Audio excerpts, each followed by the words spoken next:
So this morning, June 18th, there was a text from Ruth, chapter 1, verses 16 through 18 that sort of stuck out to me. It reminded me of this story Michael Frost shares where he was in a bar somewhere in Australia, I think, and he's there with all these sort of rough and tough, like fisherman type guys, and he's sitting at a table, and they're there to kind of have conversations about God or spirituality, but all these guys are surprised that here he is, a pastor in a bar, and this kind of rougher setting, and so they say, all right, we're supposed to talk about God. He's like, well, yeah, okay, sure. He says, well, I tell you what, here's a conversation starter. He says, you're hanging out, you get one opportunity to ask God one question. God comes down and says, all right, anything you want to know, I'll answer it. He says, if you had that opportunity, what's your question for God? And everyone's going around asking like some of the obvious ones. And then it gets to this one guy who looked a little rougher than most. And he kind of pauses and he starts to tear up. And he says, well, I guess if I could ask God one question, it would be, who am I?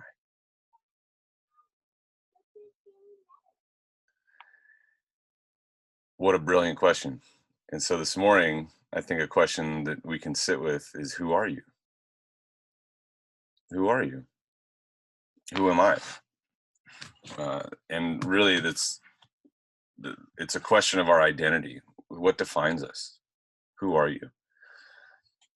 And so in Ruth chapter 1, we see the story of Ruth, Naomi, and Orpah, and the fact that Naomi is the mother-in-law of Ruth, and Orpah, and Naomi's husband dies, her two sons die, and so there's these three women are left in pain and alone, and Naomi decides to go back home to Bethlehem, and they are in this other land, and so Naomi and Orpah are not where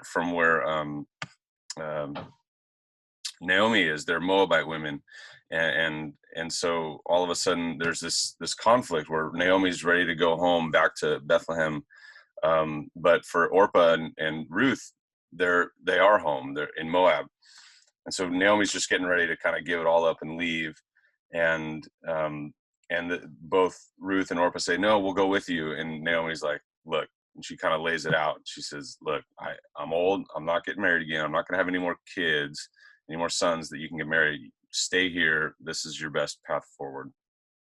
And Orpah kind of has this like, okay. And Ruth says, no.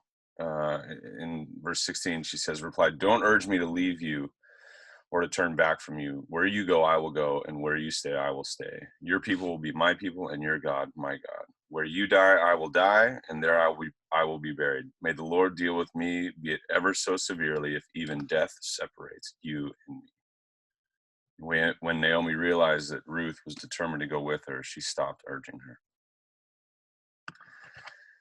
And I think there's this powerful moment here where we don't really understand the text at this point, but Ruth has this fundamental shift in her identity, and she's willing to stay with Naomi through thick and thin, and to the point where she redefines herself and says that your God is my God, your people are my people, and all of who I am will be redefined as I seek to be with you now. And for me, I think that's an interesting depiction of what Jesus invites us into, this sort of entirely new, redefined life. That when we answer the question, who am I, we have a different answer than we did from before being saved into the kingdom of Jesus. So there's this quote that was referenced this morning from Eusebius, the Acts of Eusebius. It says, when the proconsul was present in Pergamum, Carpus, and Papillus, joyful martyrs of Christ were brought to him. So these witnesses of Jesus were brought to the proconsul. The proconsul sat down and said, what is your name?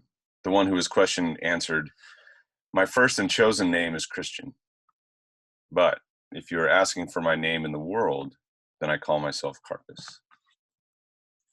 And I love that reminder that for those of us in Christ, the answer to who am I is we are a beloved, forgiven, reconciled son, daughter, brother, sister of Christ, and that transcends and it covers all the other kind of identity answers that we might offer.